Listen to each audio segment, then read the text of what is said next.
I call this meeting to order. Would everyone please rise for the Pledge of Allegiance? I pledge allegiance to the flag of the United States of America and to the republic for which it stands, one nation, under God, indivisible, with liberty and justice for all. Thank you. Roll call, please. Mayor Gibbons. Here. Councilmember Jack Here. Councilmember Lizzo. Here. Councilmember McLean. Here. Councilmember Reinecker. Here. Councilmember Schaefer. Here. Councilmember Zimmer. Here. Thank you. We move into presentations. We get to hear from the Human Rights Commission again this week. Last meeting, they gave out their annual award. So tonight, Chair David Hartung is going to give their annual report. Thanks, David. Thank you all. Thanks for having me back on back-to-back meetings. As Mayor Gibbons just said, my name is David Hartung, and I'm the chair of the Kirkwood Human Rights Commission, and I'm here to present the Commission's 2025 annual report. The Commission's role is to support fairness and inclusion in Kirkwood through education, community engagement, and practical oversight.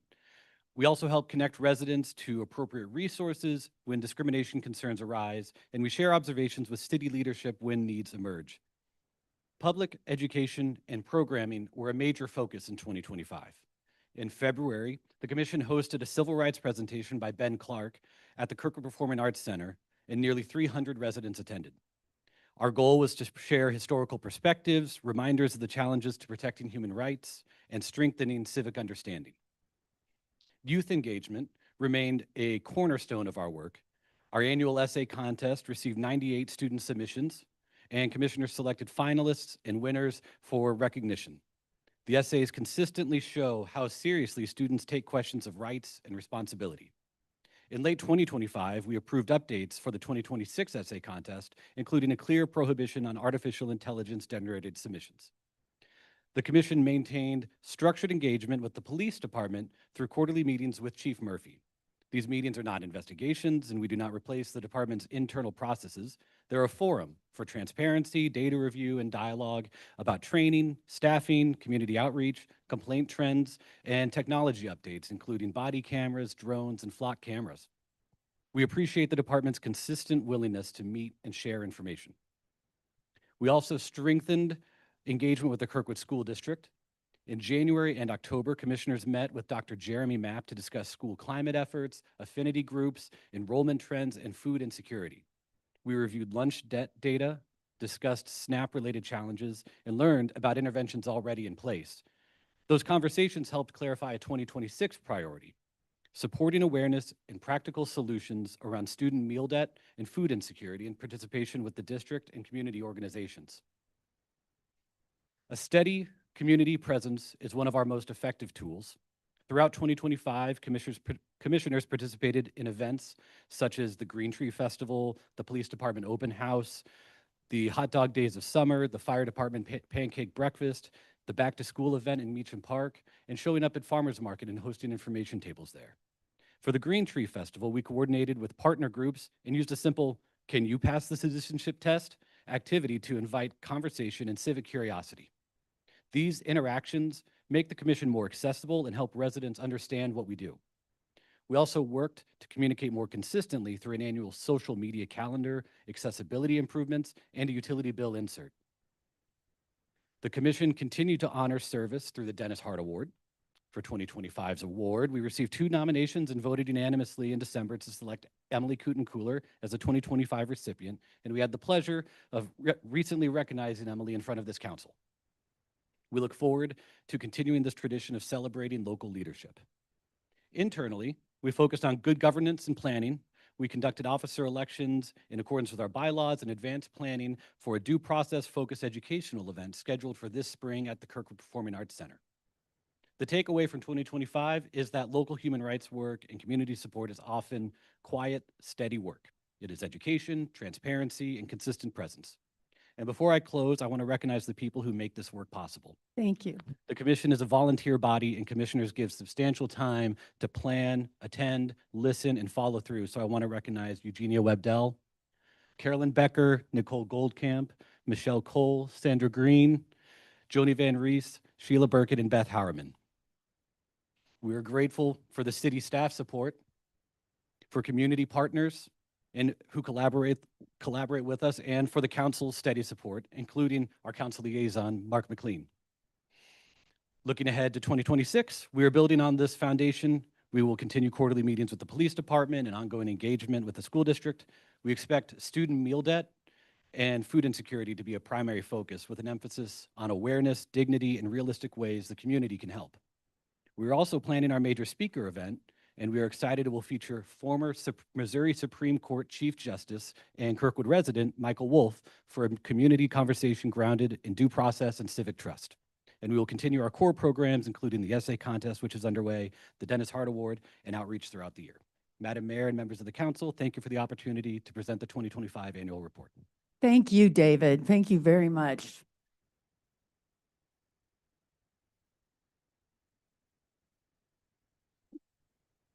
I want to thank your commissioners. We really appreciate all the work that your chairman and the commissioners do as well. Thank you. Okay. We're now moving into a public hearing.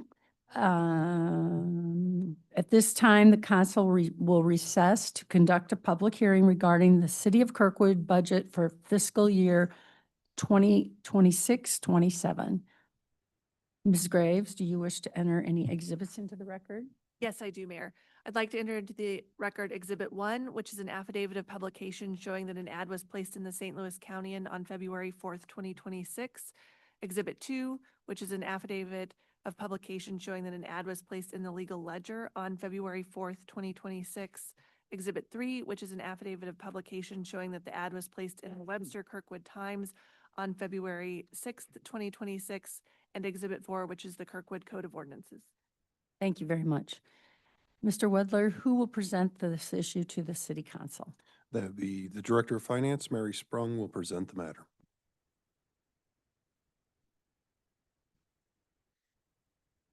Good evening, Good evening, Mary. mayors, city council members, and residents of Kirkwood. The fiscal year 2027 proposed budget presented tonight in the public hearing is available on the city's website. The budget process began last summer when department heads updated their 5-year capital plans, budget priorities, and performance measures. The first draft of the operating budget was completed in September and was presented to the Citizen Finance Committee and City Council. This committee met weekly with various department directors from September through December, in which they focused on and reviewed key strategic areas of the proposed budget. This draft over the next few months went through several reviews and edits before becoming the proposed budget presented tonight. In a work session on January 22nd, the committee presented their reports to City Council. The fiscal year 2027 proposed budget includes anticipated income, including reserves of $130 million. General and electric fund comprise 60% of that total, so there are two biggest funds. The general fund provides funding for all general city services, which includes, just to name a few, streets, recreation, planning and development, and public safety, which of course includes police and fire services, just to name a few. In addition, the proposed fiscal year 2027 budget includes total expenditures of $127 million. Of this total, $24 million, which is 19%, is budgeted for capital outlay. Grant revenues of $9.3 million are budgeted to offset the cost of this capital. And we have federal and state grants for street improvements, which typically cover about 80% of the project cost. Also included is an appropriation for $6.2 million for debt service payments. And finally, the proposed budget includes a request to reappropriate $1,363,235 for previously approved projects that will be incomplete as of March 31st, 2026. We have had several other revisions since this draft was put in the public hearing. So those will, so we've had those revisions, and we may even continue to have another revision possibly before it comes to vote. There will be 2 more meetings that will come before council. We'll have the first reading, the first meeting in March, and then second reading, the second meeting in March. Just to keep us updated on that. I would like to thank everyone who helps make the budget process a success. David and all of our department directors and managers whose teamwork, support, and dedication significantly contribute to the success of this whole budget process. And also thank you to the Citizens Finance Committee members, Mayor Gibbons, and City Council members for your contributions and support as well. So that's all I have at this point. Very good. So, Yeah, mhm. thank you very much, Mary. Maybe stay up there, because council have questions. Yeah, do you want to? Okay. Thanks, Mary. Again, just to, we did have some discussions downstairs. This is your third draft. I mean, this is your second draft, and you've done another draft budget. So, so it is a work in progress, and a lot of your work, and obviously David's, really helping to look at decreasing the use of reserves. For the first time in 22 months, you've been able to really give us a good picture of where we are now as best as you can, given all the variables of money coming in and coming out. So it has helped, I think, I mean, again, you've done this in a remarkable short period of time to give us, again, we've got a third draft in that you probably will do some revisions going forward. And this includes both the work you've done in the operations side, but also the capital side. And that has been refined and retooled extensively. The biggest changes are really looking at decreasing use of reserves as much as possible and looking at how these funds each have the potential to stand on their own without drawing down reserves all the time. And even though we will continue to draw down reserves, I have great confidence that you all have a plan going forward. You know where you are. It still is going to be a rough year, but we have great ability to start really making what adjustments we need to. Electric continues to be our catch-up moment. You know, this current year, we're going to end up probably 15 million, 15.5 in the hole. Next year, we'll start digging ourselves out, but it's going to take us some time. And again, I don't want you all to be set up for failure and set expectations that you can't meet. You all, again, just these last few weeks have done an extraordinary job. And I know David's worked with department heads, and it's not work that's just going to start today, and it's going to continue throughout the next couple of years. So I do have just a couple of questions, and David, I don't know if you've had, since we did have some time this week to meet as well, like the 1.6 million Cordella Winfield capacity contract, is that in the expenditures of the electric department? I think it's 1.6 million. Is that captured in the expenditure part? It is captured in the expenditures.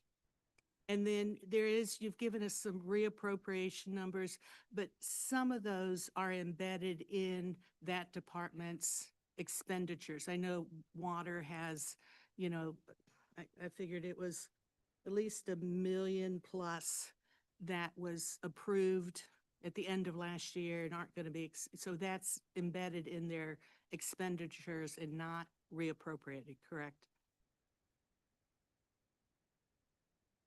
So there aren't reappropriations for anything pre-existing to now.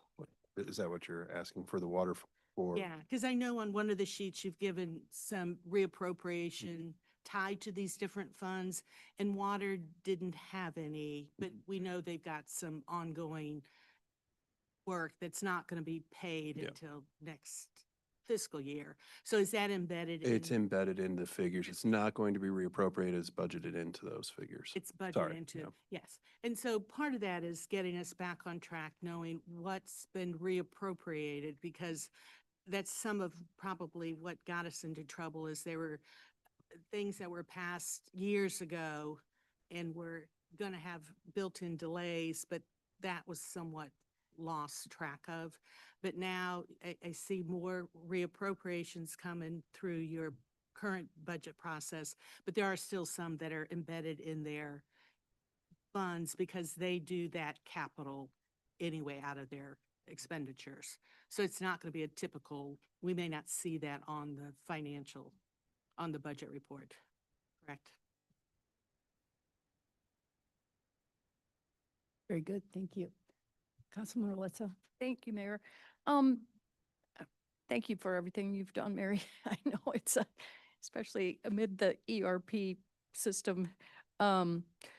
So I'm just wondering, will you be able to post on the website another update of the budget as it becomes available once figures kind of settle, or even, just put it out there and note when it was, what it dates from, and, that it's subject to change, but just so that people know. Because I think maybe what's up there right now is the original first draft. Yeah, yes, it is. And I think David and I talked about it, and I think we said something about maybe next week that we would put another draft up there. Okay. I think we were just kind of waiting till we had so many changes that we were trying to wait until we, Yes. instead of posting so many different versions, we were trying to wait till we had the majority. And I think we're at that point now where we still may have some Getting changes, close. but at least we have Yeah. a lot of them made. Mhm, So mhm, mhm, we're in the final processes mhm. now. Thank so. you for that, yeah. Mhm. So I had a question, and I warned you that I was going to ask about the Prop P proceeds, and the Prop P is a sales tax. I think it's a half-cent sales tax that the voters approved in 2017, and we started seeing proceeds from that Mhm. in 2018 for public safety. And I see that we've got 400,000 some going to the general fund for police and fire retirement fund. I think that's what the narrative says for Mhm. both of them. And then a little over 300,000 to police capital. So I was just wondering, and those are all permitted uses of those funds. Yes. Public safety is just sort of a general, whatever the heck. I was just wondering, the county passes that to us on a per capita basis. Do you have any idea how much in revenues we get from St. Louis County annually for that? I believe it was, and it may not be 2026, it may be 2025's number, but it was around 1,926,000. So this year may be slightly higher than that, Mm-hmm. but that's about approximately what we get. So, because those two numbers that I noted on the narrative of the budget ordinance, I mean, we're looking at about $750,000. So the balance of that is kind of banked as a reserve fund for public safety, or? There was the other uses, there was a position, I believe, that was Okay, added. so Some like goes operating, towards salaries. There's an itemized list okay, of some of the different uses, but, yeah, it can go towards police, mhm, dispatch, or fire. We just choose, I think, as we stated in that other meeting, we just choose to use it towards, police services. Mhm. But it can go towards training, it can go towards uniforms. But the majority of it goes towards the, I believe the way it was set up, that there was a base in salary at that point in time, and then it could be used for any increases. right, So if you added a position or any, if you had a big adjustment, for example, if you went from, 50% in your pay plan to 65%, yes, then that big adjustment right, you could use out of Prop P funds. So those are the types of uses. Yeah. And then, so we have some salaries that come out of it. And then we also have, for vehicles and equipment, Mm-hmm. and then for the pension. And, right, and that helps bridge the gap in the pension fund. Because I'm not sure that what do we have, a property tax or a sales tax for the pension? I don't remember. That's I correct. think the proceeds from that are not sufficient to really Correct. shore up the pension fund as it should be. That's Yeah. correct. Yeah, so, well, thank goodness that St. Louis County voters supported that, because it definitely helps support all of our police and fire and other public safety workers. I think those were just like the main two questions I had about the city budget. Thank you. Are there other questions?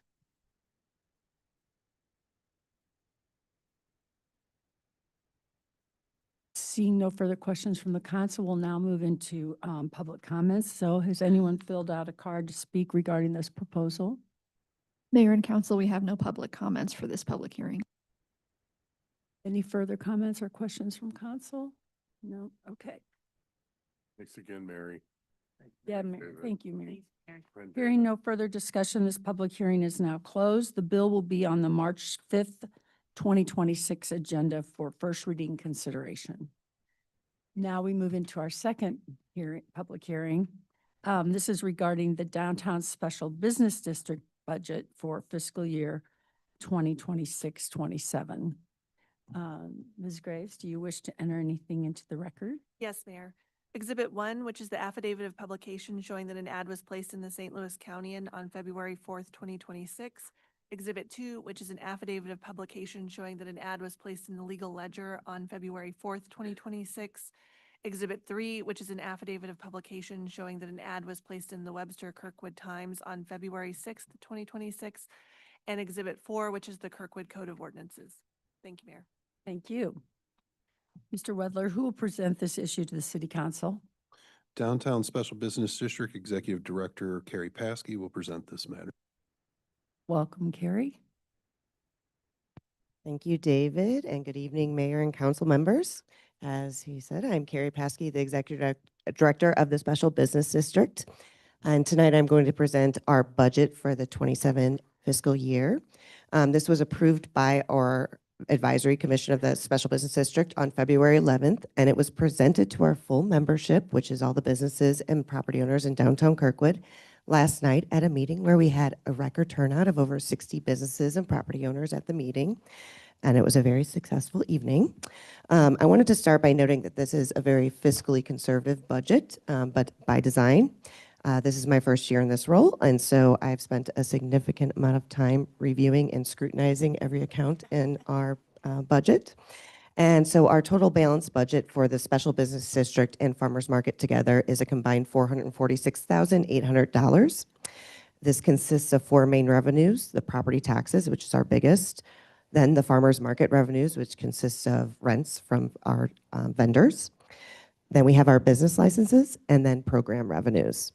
In addition to this, we are actively working to increase earned income through sponsorships, ticketed programs and events, and through new merchandise sales this year. We are aiming to bring in more than what is shown in this budget presented to you in these earned income categories. And after last night's meeting, I'm already over our $5,000 budgeted for sponsorships, so it's a good thing. And I have a lot of brochures on how to sponsor events if anybody's interested. And so that will help with our events this year. On the expenditure side, this budget protects the fundamentals that keep downtown vibrant. It's operations, marketing, events, and then maintenance and beautification. Direct operations primarily is the salaries of myself and Corey Andert, our market master and coordinator, event coordinator, and then also our very part-time 8 hours a week, John, who we couldn't live without. He's our benevolent assistant. Next, we spend money on marketing communications, just getting the word out about downtown Kirkwood to other communities around Missouri and the nation, as well as getting out information about our events in both digital marketing and paper marketing, and kind of losing track of other radio things that are kind of a means of marketing in the past that are expensive. We also do a lot of programming and events, which we spend money on. This is what we are most known for. All of our walks, our Halloween walk, our wine walk, our witches walk, our holiday walk, and then all the other concert series and other community events. So this coming year, we are actually going to be putting on more events than previous years and not increasing our budget, actually decreasing our budget for special events through these sponsorships, but also through partnerships.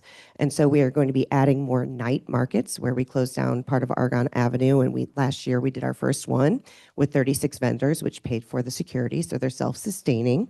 So we'll be adding 3 more night markets. We'll be adding beignets with the bunny, which will be sponsored by one of our local businesses. So the bunny will be back at the train station, not for a full breakfast, but just for a light photo with the cute Easter bunny. And then you will get a free beignet by Beignet Aldea, former market vendor who does peep-shaped beignets.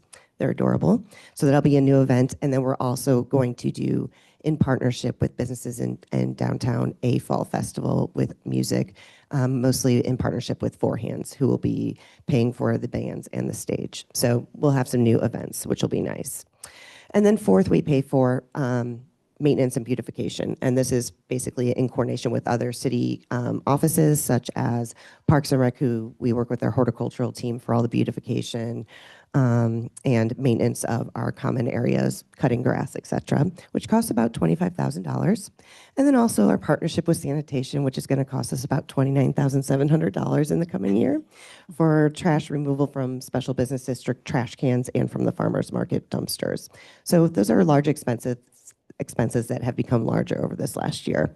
So we're trying to make up money in sponsorships and other revenues, and our costs are going up in other areas. Besides this, we are also looking forward with the Advisory Commission to making recommendations for the Transportation Development District monies that are going to be coming to us. We know we will be waiting on that. We want to wait for our new CAO and work, but we have already passed a proposal. So it is ready for viewing, and it's basically looking at some of the core things that we need in downtown, a little bit more wayfinding, new wayfinding signs, updating parking lots and the beautification around parking lots. And then one thing that we really want to do once the temporary train station is open is use those TDD funds to make a more park-like atmosphere in the Greenway, to have a little bit more. We're going to add about 20 to 30 trees and also some sidewalks for viewing the train. So just trying to make things a little bit brighter downtown with funds that don't come out of my budget, which is really welcome. Lastly, we will be presenting to the council our annual report after our March 18th Advisory Commission meeting. It'll be a full report on what happened in this last year, as well as all the minutes from all of our meetings. So that will be coming to you after our last meeting of this fiscal year. And in summary, this budget is conservative. It protects our core services, but it also keeps spending aligned with the revenues that we know we have coming in. So thank you for your partnership and your continued support of the Downtown Special Business District and our Kirkwood Farmers Market. Thank you, Carrie, You're very much. Are there any questions or comments from council? Yes. Gary, I'm the liaison between this. And you brought up at some of the meetings your difficulty with collecting business license fees.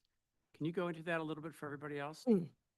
So I am a numbers person, and when creating a budget, it has to be based on facts. And when I was looking at some of our revenues coming in, I was seeing that we were having shortfalls in property taxes and also in our business license revenues. And it's not my place to collect those revenues, but I was just looking into how maybe, the SBD could assist in that, how we can make sure that we are collecting those revenues. And so just kind of looking at what's been going on, and switching over in the new ERP system has not been easy for the finance department in collecting these things.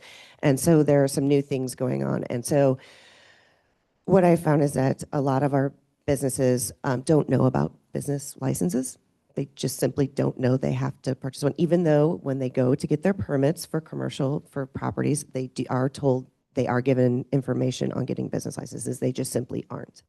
And so the numbers have gone down over the years. And you will see that for this previous year, as of January, what was collected for the previous fiscal year was probably around $40,000 or $50,000 of the expected about $100,000. So, it's about half. And so I really want to kind of get those numbers going up. And so when I did our budget for this next year, we probably should be expecting over $100,000, but I budgeted for lower 93, just to, hopefully we'll get more in this next year, but I don't want to expect the full. And same with the property taxes. I'm not sure what's going on there. Thank you, Al.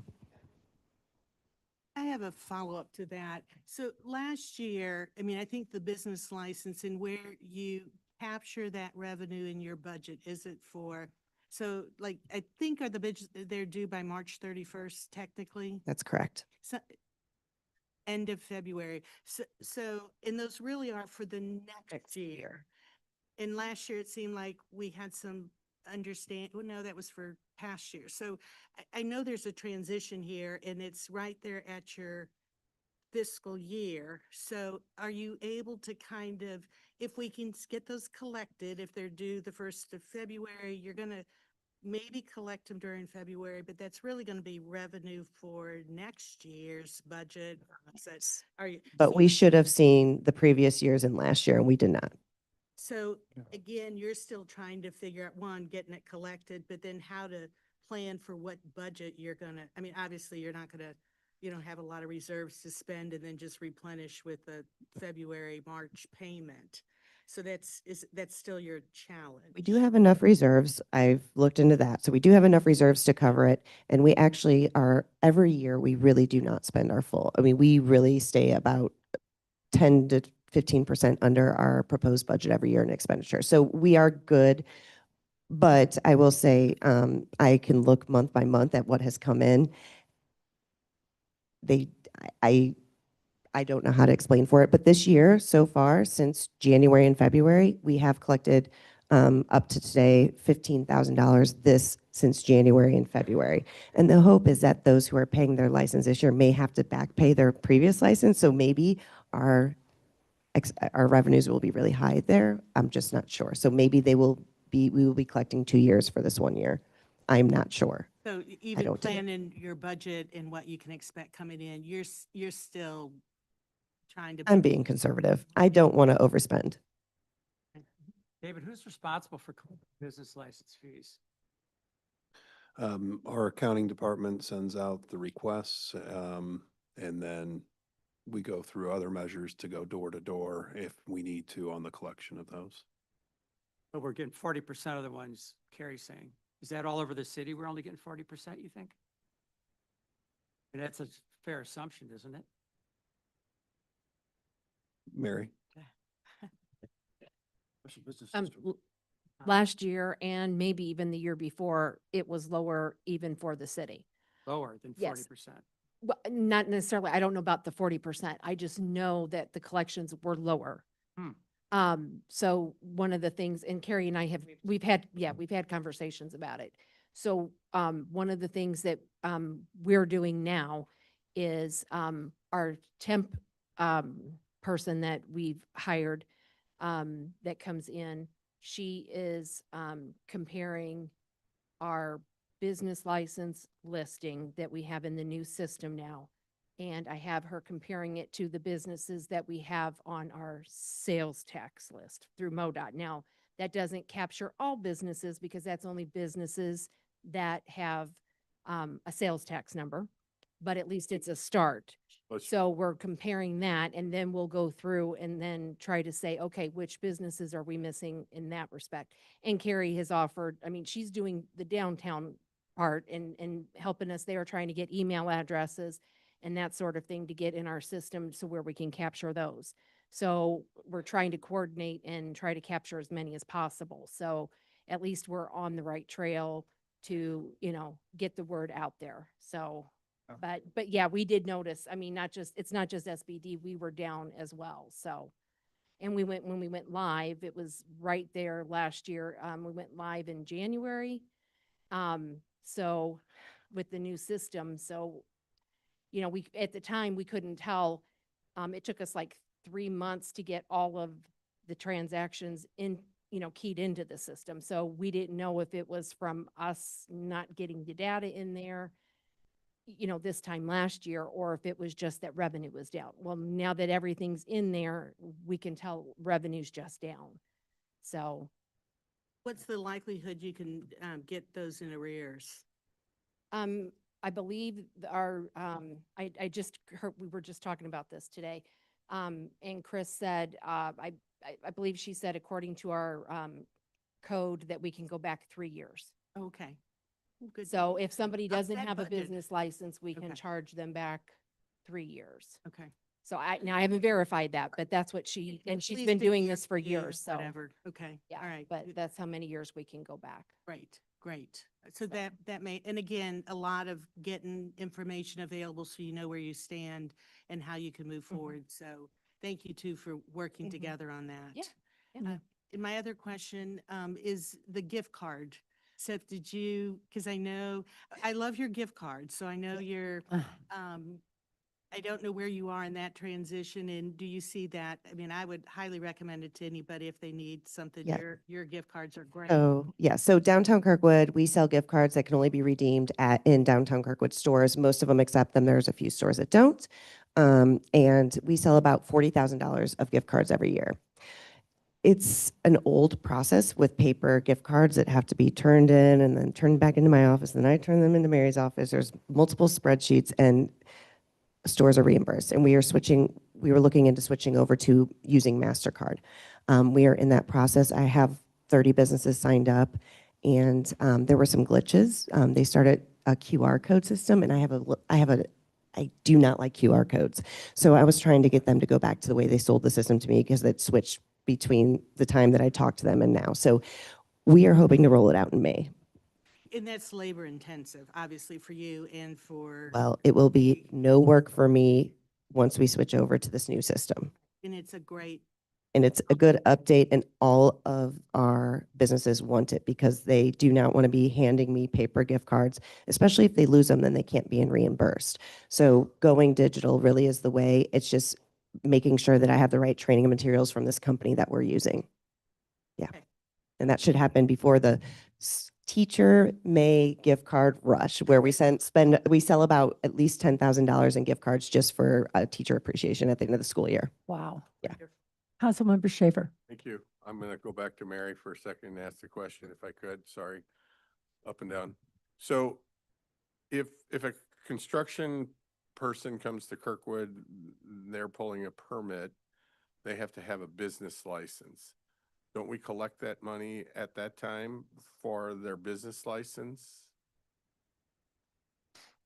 Okay, so that's how they used to capture when I was in business for 40 years in Kirkwood, was you want to come pull a permit, well, you had to have a business license and you had to have it registered and you had to pay the fee every year. And I paid it to John every year religiously. So I'm just saying, I maybe honestly that's don't know not, for sure the Okay. answer to that, so I don't want to misspeak. okay, but I Um, believe that's correct. If you come to pull a permit no. in the city of Kirkwood, you have to have a business license in the city of Kirkwood. So that's, and the first one every year they capture. If you have a business license, or if you have a business in the city of Kirkwood, you do have to have a business license in order to be a contractor.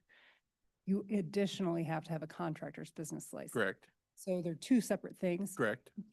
Contractor that works in Kirkwood that does not have a business in Kirkwood, so you would not be required to have a business license, but still a contractor's business license. Okay.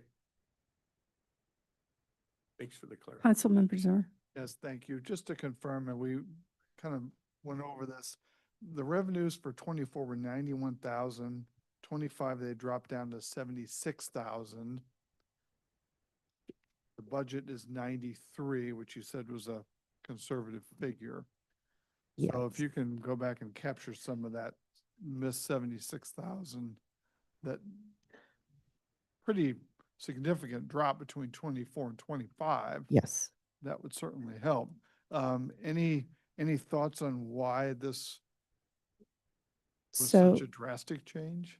I think it was the change over to the ERP, and what happened is that all the licenses have to go through the new portal. You can only sign up with one email, the email that there's one email per business. And if you don't start that process, you are never notified that you owe for a business license. You have to actually go to the finance department and ask for to be put on there. Then the business license shows up in your account. It doesn't just show up. The business actually, after they get any permit or anything, they actually have to go to the finance department and ask them for a business license. I can tell you, on my board, quite a few of my members had not paid business license because they didn't know they needed to. It just wasn't, they had no idea. They do now, but they had no idea. So it's in this new system now, also this year, which was not like other years, everybody was notified about these. If only if you had applied for a business license in the new system, which is only 24 and 25, they got an email to renew their business license. No one else was notified. So that's another reason why I think it dropped, because they were notified via email, because the system is great because it automatically emails you haven't paid or you haven't turned in your P&L. We need to know your gross receipts. So if you're not getting, you don't get those emails if you aren't already in the system. Yeah.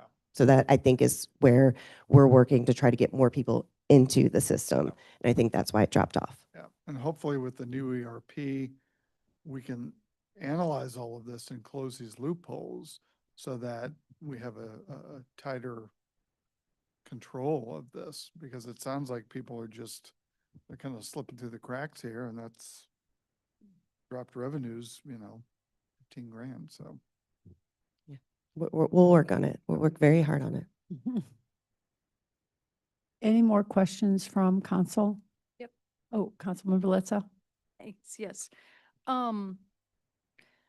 So for the farmer's market, the $125,000 for FY '27, is that basically cover the rents you get for the farmer's market? Are you talking about the revenues? That Yeah. is the rents. It's rents, and also we pass on part of the electric bill to our largest vendor. So we pass on the largest electric bill to, when they are the only vendor there, Summit, for their seasonal markets. They and at those times pay the electric and the water. They've been paying $22 a month for water for the past in perpetuity, because ours were billed to the wrong account. So this year, I've already talked to them.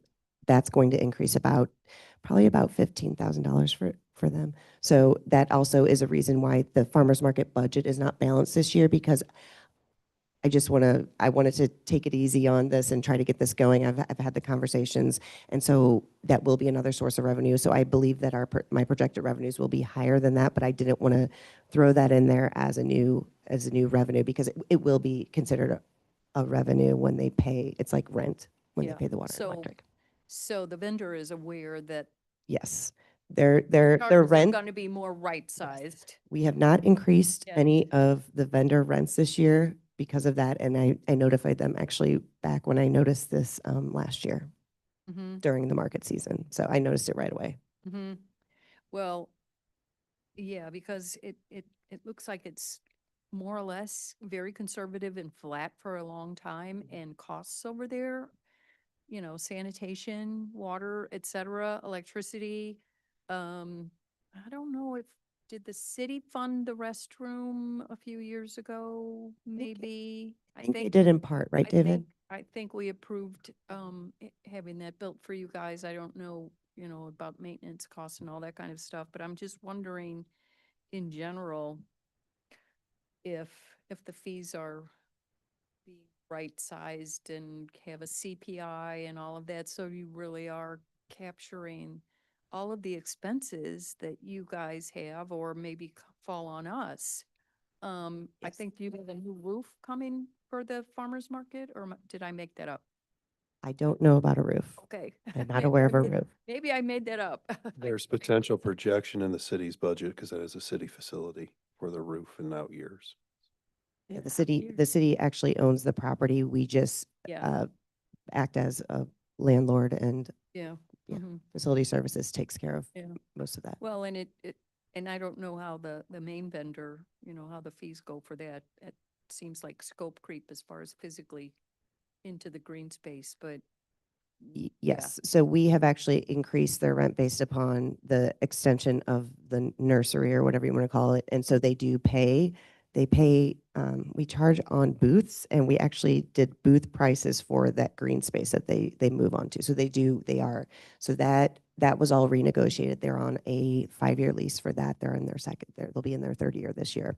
So that's for another 3 years. And then they are on a year by year for the summer, because that is based upon what we charge our other vendors. All those spaces are equally charged. So the space that they have is charged at the same rate as our weekly vendors. But they pay daily instead of just Saturdays. Okay. Yes, so, and they're looking to negotiate a long-term lease, which we will be talking about. Okay. I think that was it. I was similar to the questions about the business licenses, and I'm not positive it's just with the ERP. I thought when Donna was around, there were issues with getting the businesses. I mean, from the numbers, it looked like, I mean, I honestly think that the production should be higher if you look at because it's based upon, if you look at it's based upon gross sales, and it's based upon a lot of things that I think should have increased more than they have been. Yeah. So I think once we get this more under control, Yeah. we actually subscribe to some software planning and zoning does that shows those numbers of what the gross sales of all those places are. So we'll be able to tag those places, know what their revenues are, which are similar to their gross receipts, and be able to kind of calculate what we should be getting. So, you said that what the ordinance or whatever, it can go back 3 years on. I was just wondering if late fees are assessed? They are. Yes. Okay. Yes. I've already had my businesses complain to me about the late fees. So they are assessed. Okay. How many total businesses do you have? So that is a very good question. We actually have a boots on the ground committee. I pulled together 3 different resources of all the business listings for downtown Kirkwood from Reference Solutions, using the finance department and using tools that planning and zoning has. And we're going through and verifying each business and getting emails for each of them. So we are not sure. I'm thinking it's around 350, 400. We have a lot of solo businesses, salons. We have businesses that run out of the UPS store using PO boxes. I don't know if they have to pay licenses. That's another question.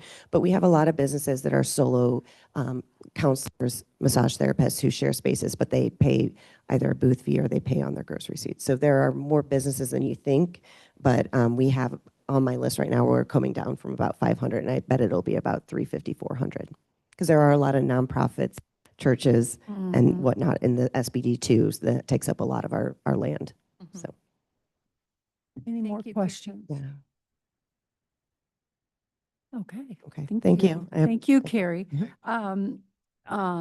So we now move to public comments. Has anyone filled out a card to speak on this proposal?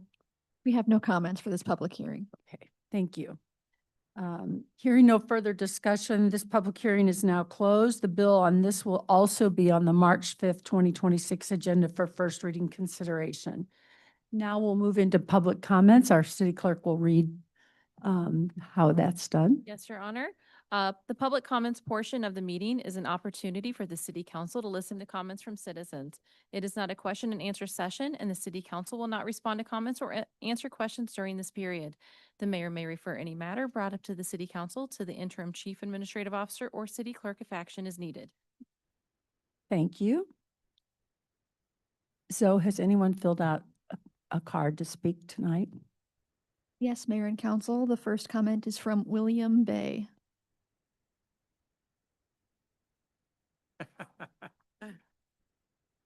Is there a second card that we could move to?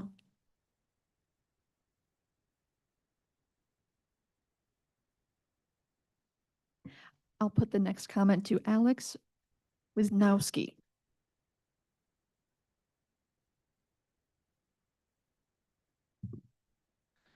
Thank you. I last provided comments at one of these meetings back in November when I came to highlight some facts surrounding the surprise rate increases being implemented by the electric department. Those rate increases went into effect in November and were advertised as being of minimal impact to the average Kirkwood residential customer.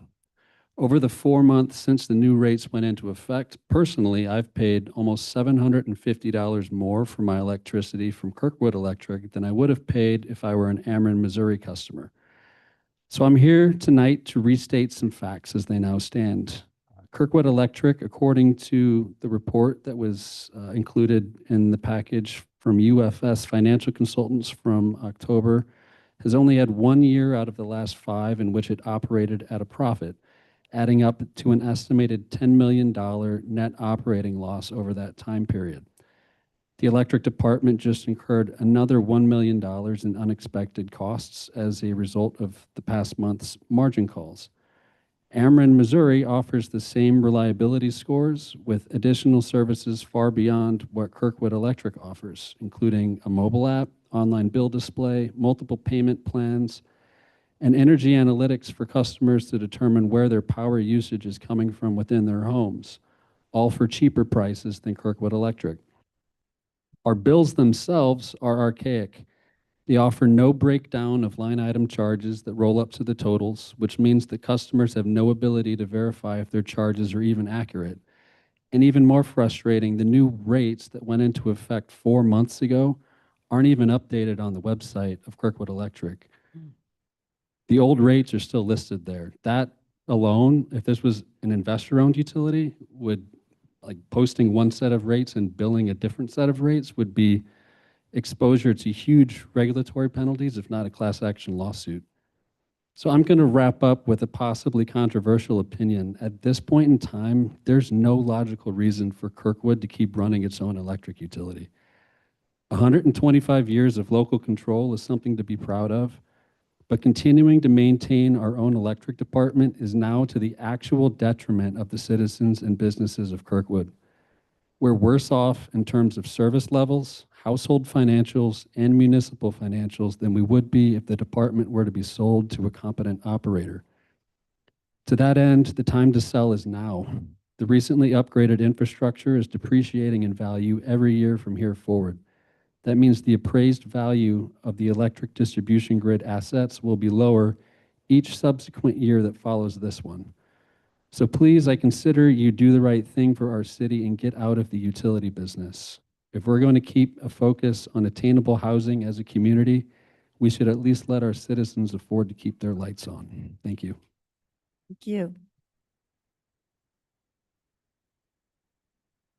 The next comment is from William Bay.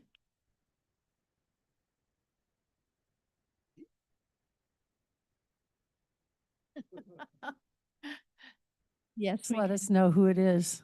we can move the comment to Margot Kinsler.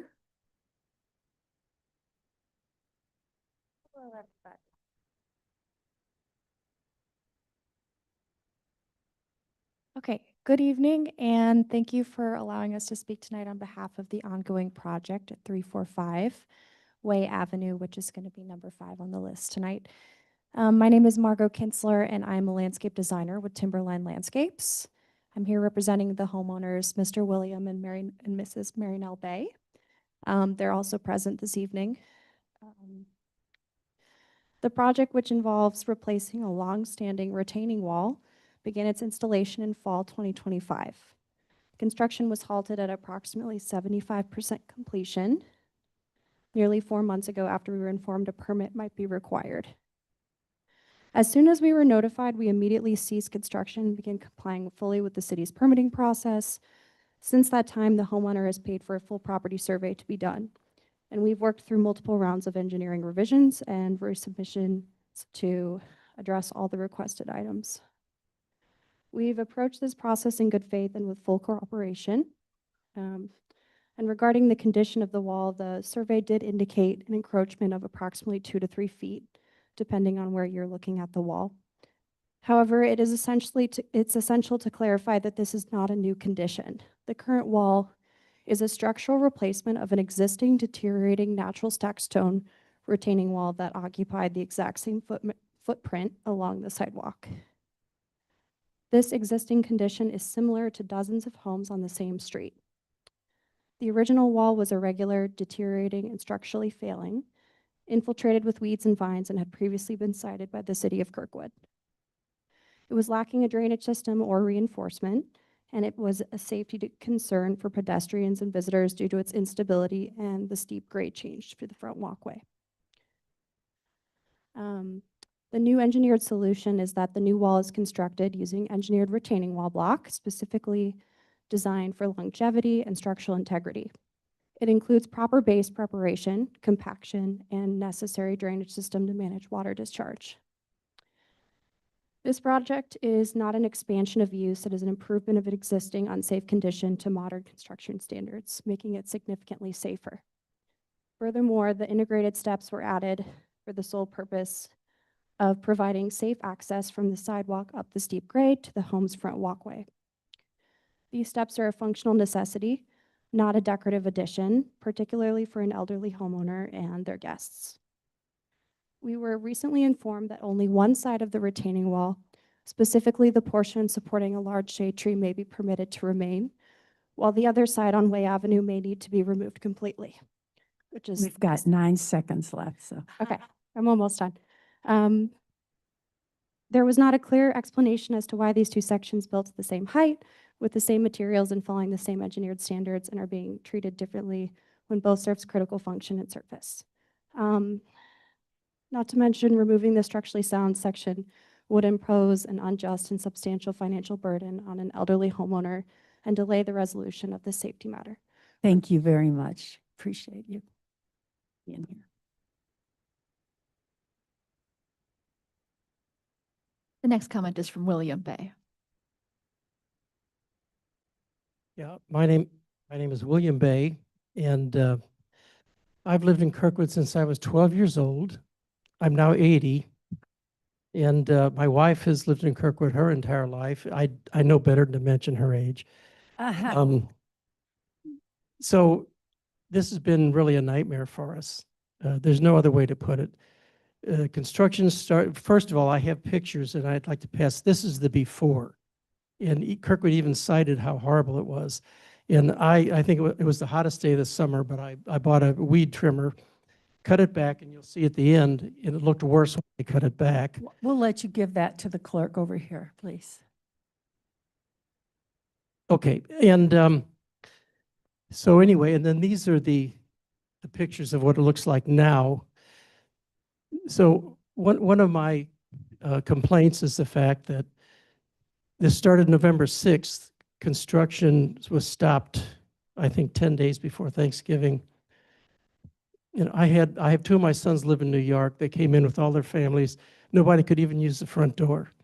The engineering department of Kirkwood did not even respond to us till February 6th. So all that time, my front yard's a mud pile, and we have stones piled all over. Can't do anything with it. So, and let me just say that this was not an inexpensive improvement on our house. So we'd like to see this resolved, and I hope you can look at the pictures because it's a beautiful addition, and there's going to be landscaping and plants. And as Margot pointed out, it's exactly where the property line and the wall stopped before, exactly where it stopped, perfectly in line. If you look down our street on Way Avenue all the way to Clay, it's perfectly in line with every single wall going down to Clay Avenue. So I don't know what else we could do, but thank you. Thank you, Mr. Bay. The last comment is from Jerry Biedenstein.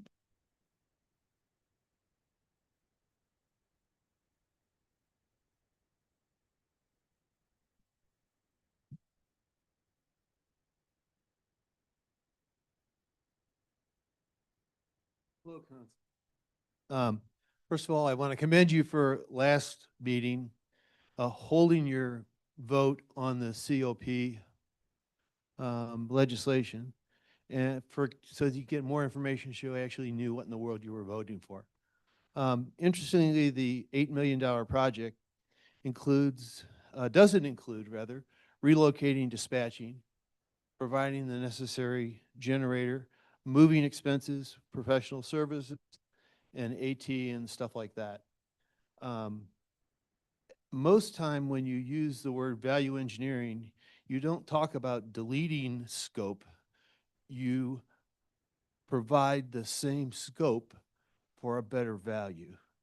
So it was described as value engineering, but I really question that. Right now, we're evaluating or you're evaluating, and we all are, I guess, Kirkwood Water, whether we should keep it or whether we shouldn't. And I guess some homeowners think that we shouldn't have Kirkwood Electric either, I guess. I'm really not going to take a position on that, and I'm not taking a position on the double D development either. But I do think that, you know, you already spent 12 million on a building.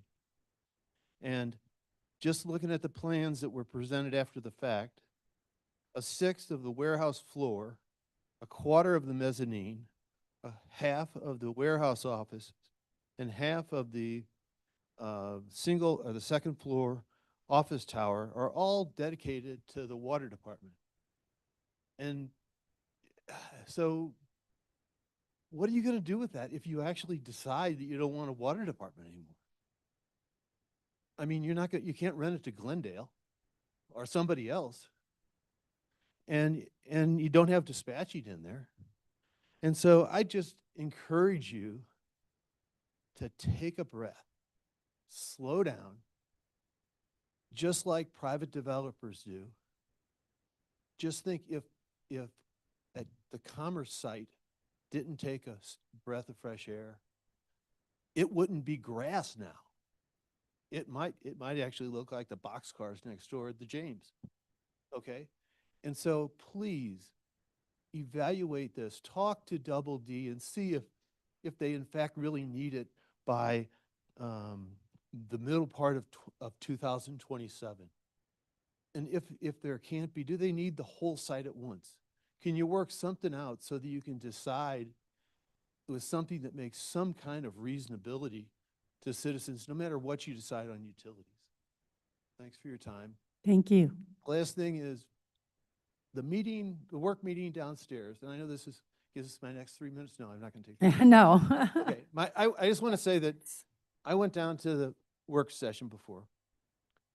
I've got to tell you that was one of the most refreshing meetings that I've ever expressed in this building, or exposed in this building. Thank you, Mr. And Ginsburg. I served on council Thank for you. 2 terms, Yeah. okay? Thank you. It was great to have people answer questions in an open manner. Thank you. Thanks. Okay. Mayor and council, we have no further public comments. Okay, very good. Thank you. We'll now move into the consent agenda. Is there a motion and a second to approve the consent agenda? Motion. Second. Okay, are there any questions? All those in favor say aye. Aye. Opposed, nay. Consent agenda passes. We now move into unfinished business, Bill 111119.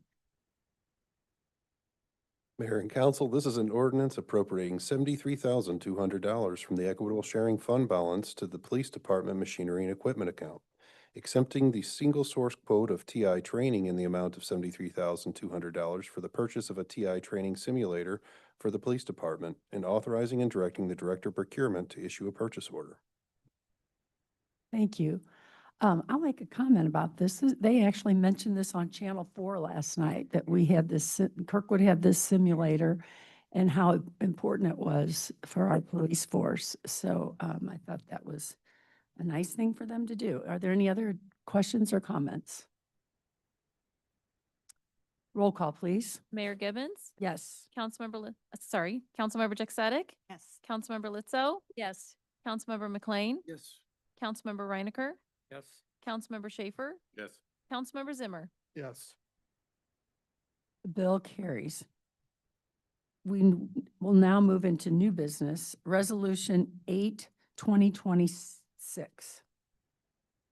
Mayor and council, this is a resolution determining the intent of the city of Kirkwood, Missouri to reimburse itself for or to pay for certain capital expenditures with the proceeds of certificates of participation, and approving a municipal advisor agreement with WM Financial Strategies and a proposal for special tax and disclosure council services with Gilmore and Bell PC in connection with the delivery of the city certificates of participation, the city of Kirkwood, Missouri, Leasee Series 2026.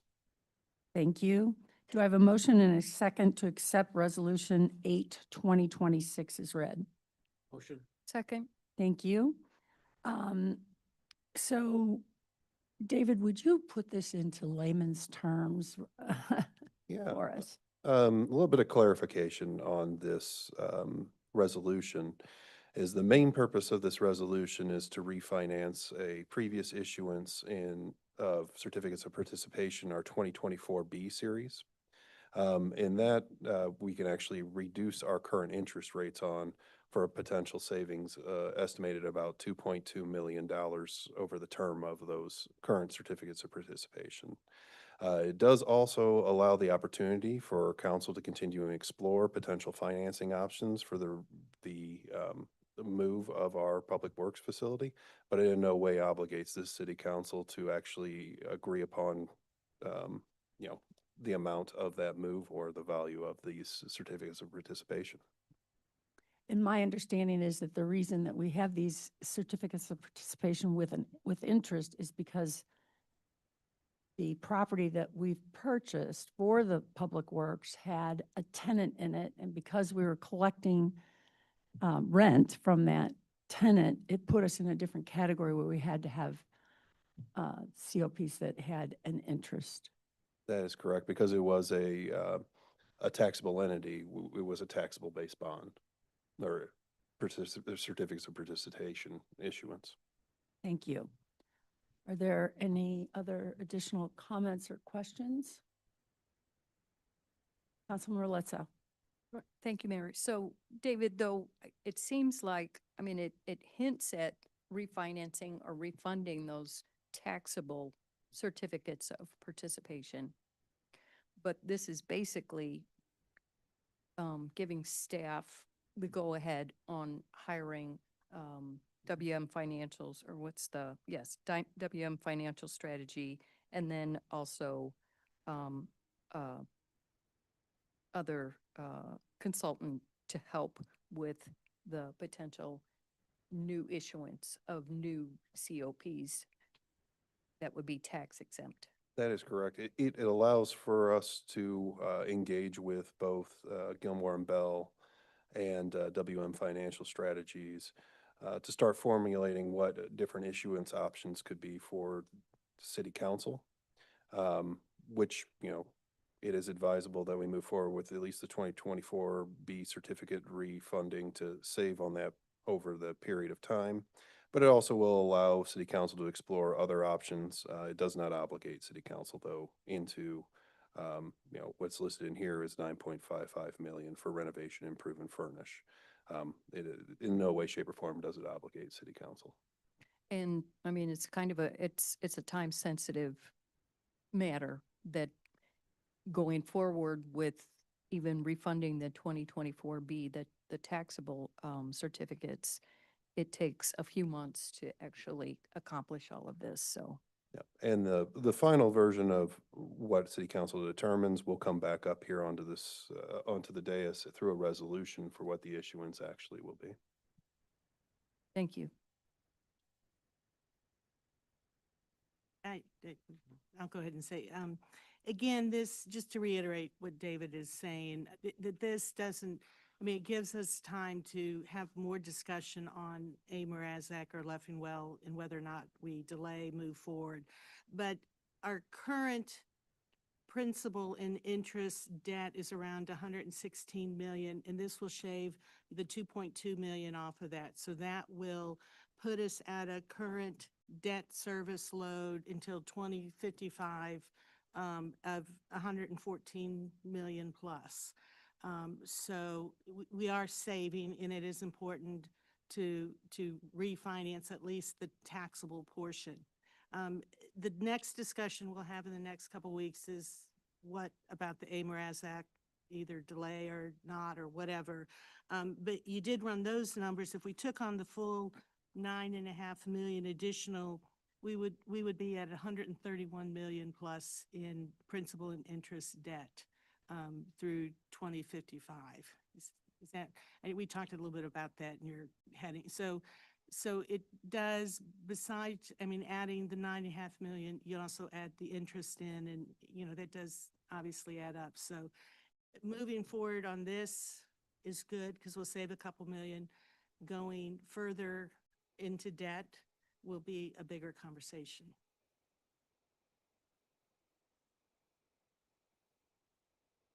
Well, and one more thing, in the 12 years that I've been up here, we have had several instances where our COPs have been refinanced, when the market, became more favorable. So it is possible. And I'm hopeful and optimistic that over time, especially over the next 30 years, that there will be instances where some of that debt can be, refinanced at a lower rate. Any more comments, questions? Roll call, please. Mayor Gibbons? Yes. Councilmember Jaksetic? Yes. Councilmember Litzo? Yes. Councilmember McLean? Yes. Councilmember Reinecker? Councilmember Schaefer? Yes. Councilmember Zimmer? Yes. Resolution has passed. Resolution 10, 2026. 9. Sorry, Nine. 9, Okay. 2026. Oh, you're right. I'm sorry, Mayor. 10, Right. 10, 2026. Resolution 10, 2026 is a resolution accepting the proposal of Landmark Aquatic at the rates provided in the memo, a copy of which is attached here to and incorporated by reference herein, for Kirkwood Aquatic Center maintenance and repair services on an as-needed basis for an initial term of 12 months with the option to renew for up to 4 additional 12-month terms, contingent upon budgetary approval and authorizing the director or in directing the mayor to enter into a contract. Thank you. We'll have, do I have a motion and a second to accept Resolution 10, 2026? Motion. Second. Very good. I wanted to ask, and maybe you can explain, there's another contract that we have with another firm. What is the difference between the two? How does that work? So we have a current contract with Midwest Pools Management that performs lifeguard duties, but also has their service and maintenance side that performs the same work. So what this actually allows us to do, even though we've competitively bid this out, on a per project basis, we can actually send it to both of those contractors and have them bid against each other to ensure that we're still maintaining a good competitive feel in the arena. So. Okay, thank And you. we've done this in the past. It's been several years, but we have many. It's how we initially started with our multi-year agreements, is so that way we would have competition on every project. Okay, thank you. Appreciate that. Any other questions or? Yes. Kind of along the same lines, it shocks me that we only get one bid back. There's got to be more than one of these companies. So we're in contract with one of them, but there's typically 3 to 4 that do commercial at any given point in time, on a very large scale for aquatic centers. So we've had this issue in the past. Our initial contracts, we ended up only having 2 that would compete against each other when we first went out for this service Is it 14 years typical ago. of other municipalities too, only getting one back? A It's like lot of them utilize, Illusion. Mhm. well, Antitrust. Let's don't bid on each other's well, territory. a lot of them will only get these couple of bidders back. These are the 2 main pool companies in the St. Louis region for large scale. Do you ever reach out, when you only get one back, do you reach out to somebody else that we know and say, hey, guys, I know you're smaller in nature, but can you submit a bid to us? So in the past, we've done outreach to smaller pool companies that deal with, even things down to subdivision-based size pools. But that being said, there really are just 2 companies that do this on a large commercial scale that we've been able to identify here. It's unfortunate, but we're underneath contract with both of them, so we can still compete them. Any other questions or comments? Roll call, please. Mayor Gibbons? Yes. Councilmember Jaksetic? Yes. Councilmember Litzo? Yes. Councilmember McLean? Yes. Councilmember Reinecker? Yes. Councilmember Schaefer? Yes. Councilmember Zimmer? Yes. The resolution has passed. Resolution 11, 2026. Mayor and council, this is a resolution accepting the bid of Bellman Chrysler Dodge Jeep Ram in the amount of $45,187 pursuant to State of Missouri Cooperative Contract for the purchase of a 2026 Dodge Durango patrol vehicle for the police department and authorizing and directing the director of procurement to issue a purchase order. Thank you. Do I have a motion and a second to accept Resolution 11, 2026? Second. Very good. Comments or questions? Roll call, please. Mayor Gibbons, Yes. Councilmember Jack Sadek, Yes. Councilmember Lizzo, Yes. Councilmember McLean, Yes. Councilmember Reinecker, Yes. Councilmember Schaefer, Yes. Councilmember Zimmer. Yes. Resolution is passed. Resolution 12, 2026.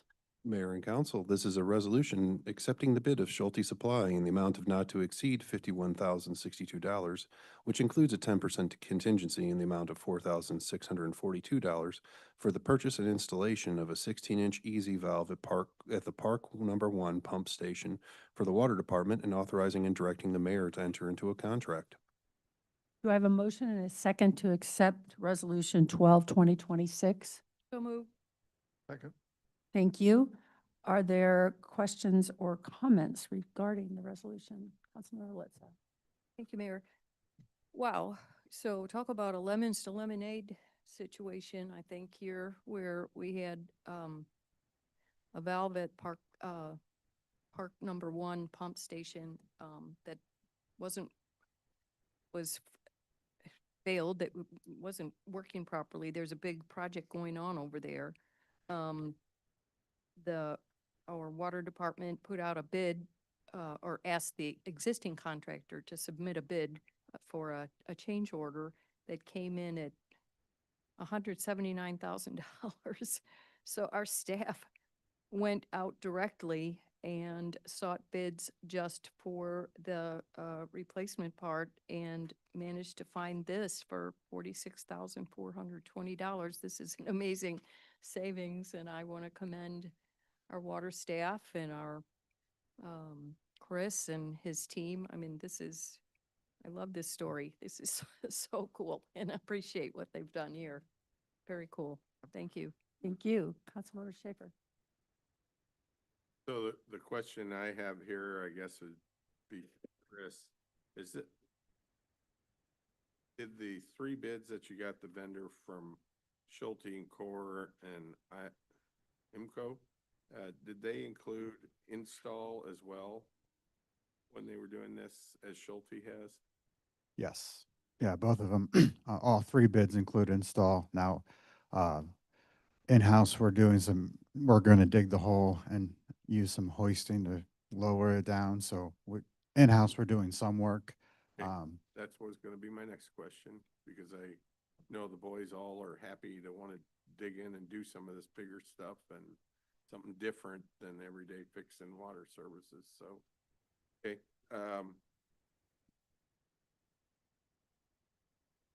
Okay, I'll just leave it there. We'll just stop. Okay, thank you. Thanks. Roll call, please. Mayor Gibbons, Yes. Councilmember Jack Sadek, Yes. Councilmember Lizzo, Yes. Councilmember McLean, Yes. Councilmember Reinecker, Yes. Councilmember Schaefer, Yes. Councilmember Zimmer. Yes.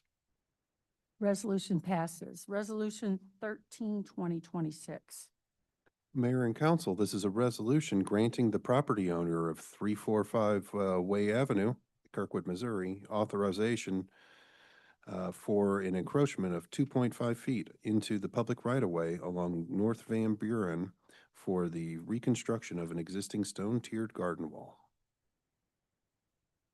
Thank you. Do I have a motion and a second to accept Resolution 13, 2026? Motion. Second. Thank you. Questions or comments? Yeah, go ahead. Well, You start. first off, there's a typo on the section 1. It should be 2.5 feet into the public right of way. It just says 2.5. I strike this as being, I think they should have a right of way on both streets. It's kind of arbitrary. Oh, we have a tree here, so we want to save the tree, so we'll let you have the wall. But over here, we don't have a tree, and we don't like the project, so we're not going to give you the right of way. This wall has been there forever. I like that. I think city, this is a situation where I would have liked City Hall to kind of been a little more common sense and looked at this situation and said, okay, there's a right of way here, guys. We'll let you have it. If there's a problem, you may have to tear the wall down, similar to what they have to do on the side with the tree. And so I don't know, I'm against this resolution, but I'm for resolution allowing the right of way on both those streets, the way. Are you, Avenue. are you making a motion? So I'll let you make that motion if you want. Or I'll make the motion that we add, Because you don't want it as it stands, you're Right, okay with the right, right, one, right, so let's right. just, if, make a motion that the right of way, is for both Way Avenue and North Van Buren. Second that. So isn't this a case of asking for forgiveness rather than permission? That, I mean, it looks like a lot of that, Wait a minute. the we've new got wall a has been, motion. We need to have, a vote on accepting the motion. Well, it's this, is you Right. have discussion on the motion. we're Oh, okay. discussing the motion. Okay. Yep. A lot of the wall is already constructed. So changing the easement into the right of way would mean moving the already constructed, right? Correct? Not necessarily. My understanding is Yeah, can we get some clarity, maybe a little bit on this? So as my understanding is the wall is currently in the right of way. And so as Mark McLean is proposing, that if council would grant the encroachment on both the North Van Buren and Way Avenue right of ways, they would not have to move the wall. Got it, got it. Yep. so you want to talk to us about the right-of-way, definition of a right-of-way versus the easement? Yeah, so a right-of-way is a strip of land that is not owned by a property owner. It is owned by, I'm sorry, it's all has the authority for utilities and the city to maintain that right-of-way. So there's really no property owner per se, but it's the city's right-of-way for utilities, for for sidewalks, for streets. So And the an easement Right. is private property that has jurisdiction for utilities on top of it. So there's not a private, there is a private owner for for an easement. And then on the right-of-way, what you're allowing approval of, the restrictions, like if you need, they'd have to tear it up, you could do the same for the one along the Way Avenue. Yes. So if we grant them both, if we need it for some reason, then they're going to be responsible. That's correct. Yep. Mm-hmm. So, and in here, staff is not recommending allowing it on Way Avenue. And when you have a sidewalk, that, you need areas on both sides of the sidewalk for strollers and all kinds of things. And a wall right at the sidewalk prohibits people walking next to each other and that kind of thing. So, I do want to ask you, Chris, no, you cannot speak. I'm sorry. Yeah. We'll ask about, I wanted to ask you about, what the base brought up, that it took until February for them to hear back. Could you look into that? Because that is definitely unacceptable. Definitely looking into that. I was unaware of that till this evening, so I will definitely look into that. Okay, thank you. It's not an appropriate response. Okay, and I will go ahead and, what's it called? Suspend the rules right now so that if the bays would like to come up and speak, Robert's Rules of Order, we're suspending the rules and you can come up and speak. Right, we need a motion and a second to do that. All in favor, say aye. Okay. I really would like you to see the pictures of before and after, We have. because we're talking about something you can't visualize. I'd like to see the picture. Oh, well, they're in the packet. They're in the packet. It's the same Well, ones. no, these are ones I took. Anyway, here, I'll just give them to you. pass them around. Yeah, I will, real quick. And I forgot to mention, totally irrelevant, but, my father also ran a business here for, I don't know how many years, the Music Center on Jefferson Avenue. And as I say, it's just a disappointment to us to have to go through the delay and all of this. But Thank you for your consideration. Thank you. Okay. Comments, questions? I think,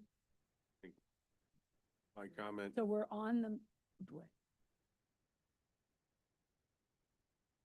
yes, we've suspended the rules for your group to come up. My first time. I would like to say that the retaining wall portion along Way Avenue is actually super important because there's a stairwell that goes up the grade, and that the retaining wall is what holds up the stairwell for them to get up onto their front walkway to get to their front door. So it's important. Thank you. Okay. Front door face Way or Van Buren? Faces Way, okay, all right. You saw the picture of the Yeah. new wall that's built. Couldn't tell what corner it was. Yeah. Yeah. I mean, I knew the corner. it's all in here. So does this narrow the width of the sidewalk at all? Didn't look like it did. Was before, right.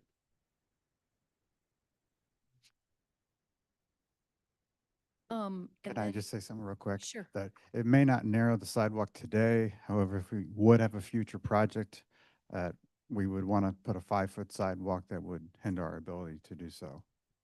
And it's like standard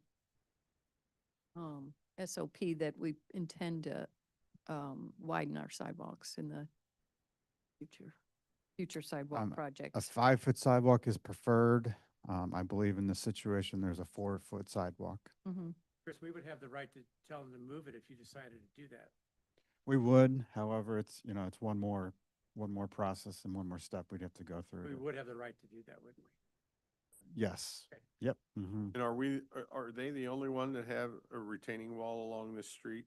Is this just isolated just to them? Oh, No, I didn't think so, but that's why I'm asking the questions. correct. And their walls are right next to the sidewalk now.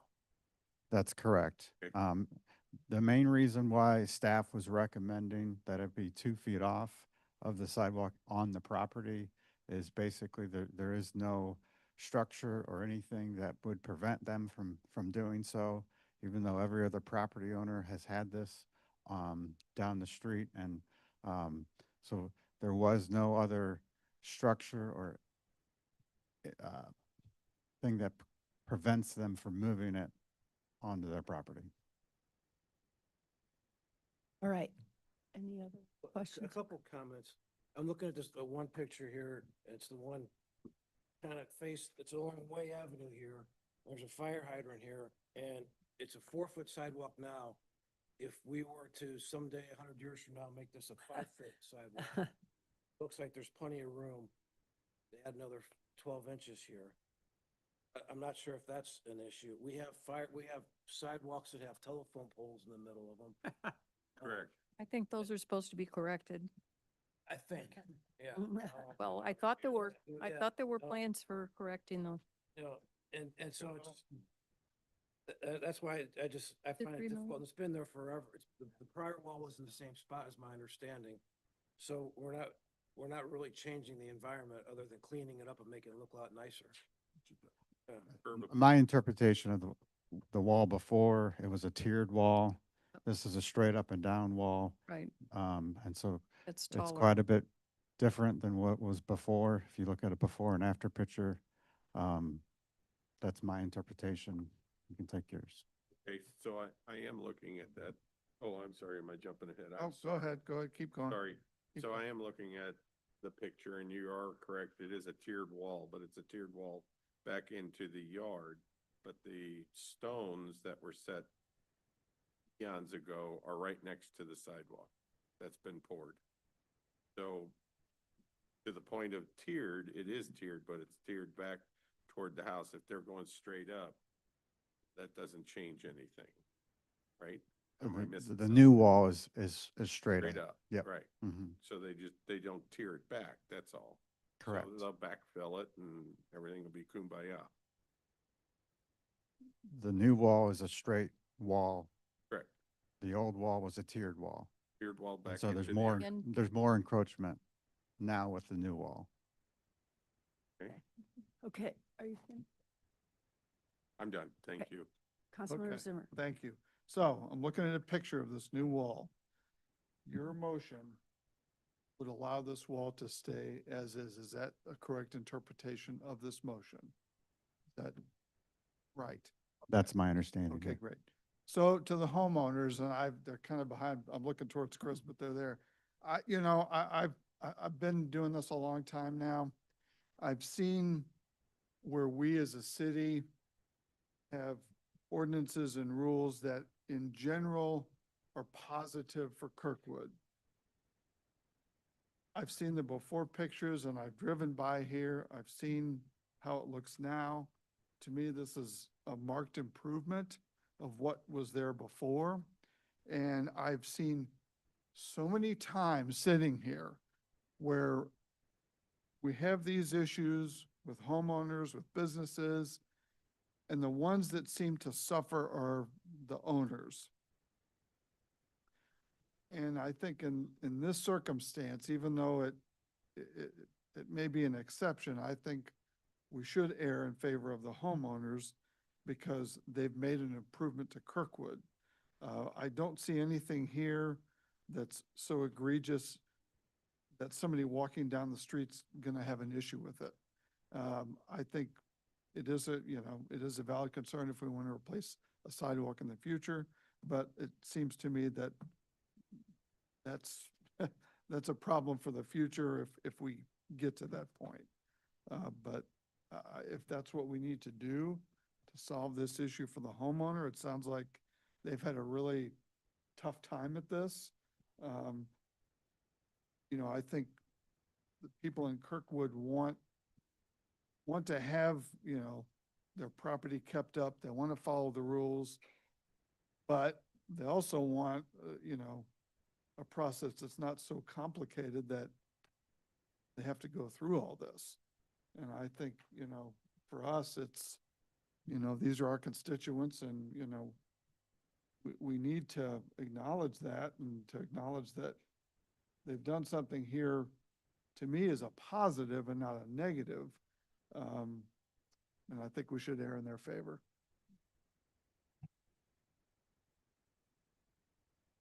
I have a question.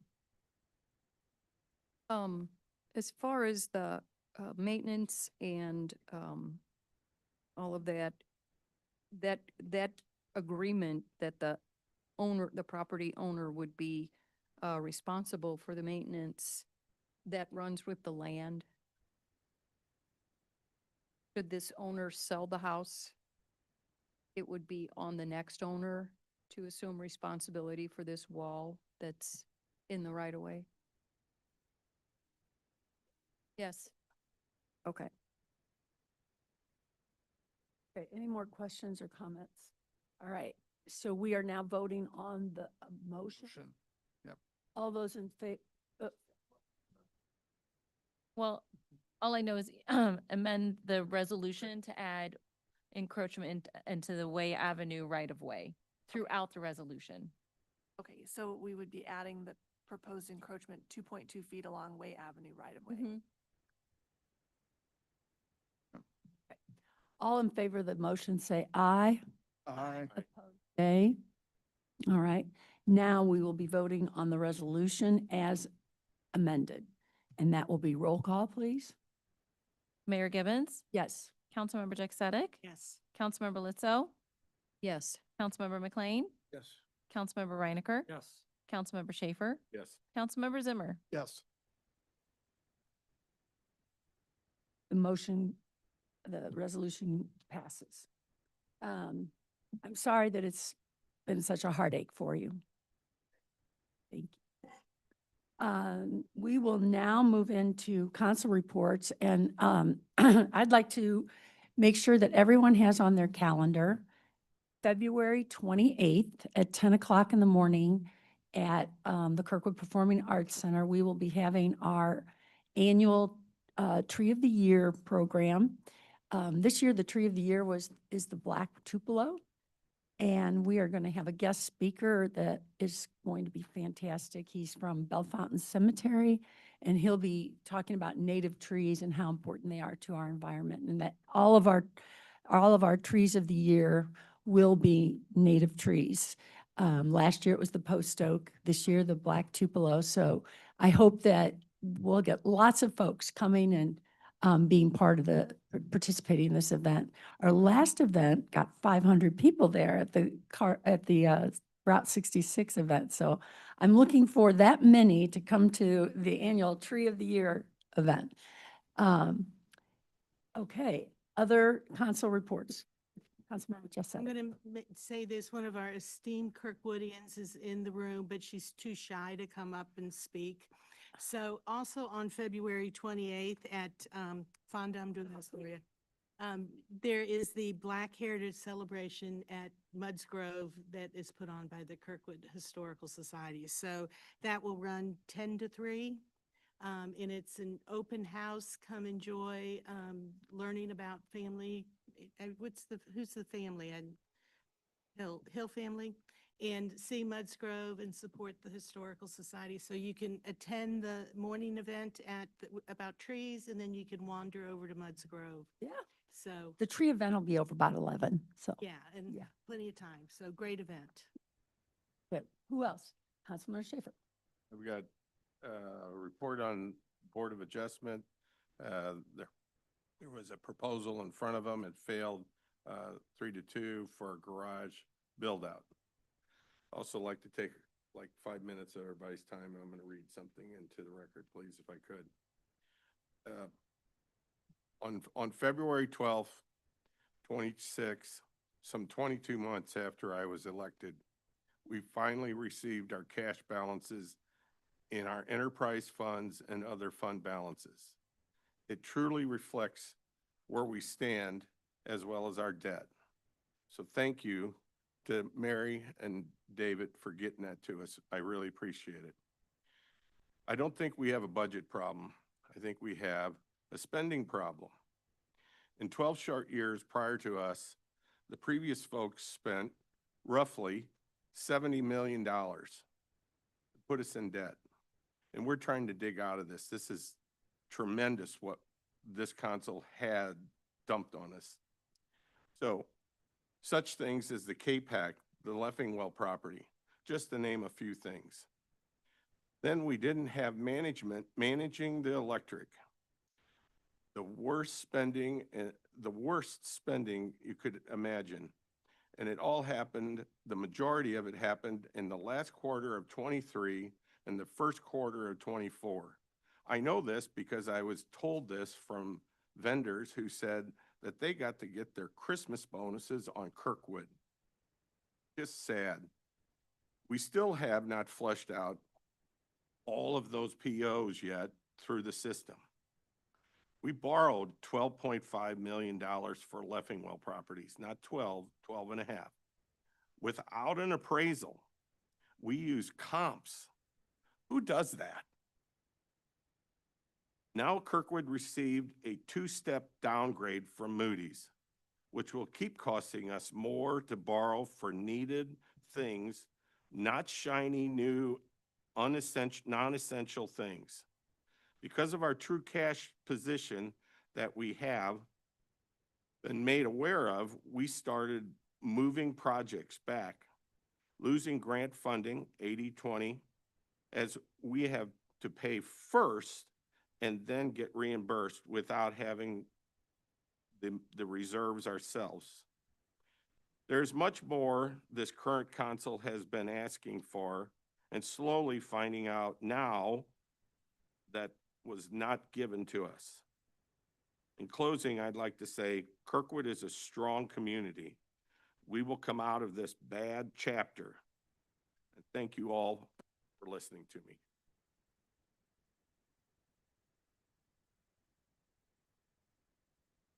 Thank you, Paul. Well said. Yep. Anyone else? Okay. City, do I go to you first? Interim, our interim administrative report. Mayor and council, I have nothing to report at this time. Thank you. Nothing City to report. attorney, okay. City Clerk report. Yes, Your Honor, I have one thing to report on. An upcoming scheduled public hearing. We have a public hearing scheduled for March 5th, 2026 for a request for a special use permit for outdoor use, meat smoker, and for outdoor dining for Lona's Little Eats Restaurant in the B1 zoning district at 612 West Woodbine Avenue. Thank you. Okay. Seeing no further business, our next regular scheduled meeting will be on Thursday, March 5th, 2026. This meeting is adjourned. Waste salt, smoke, salt.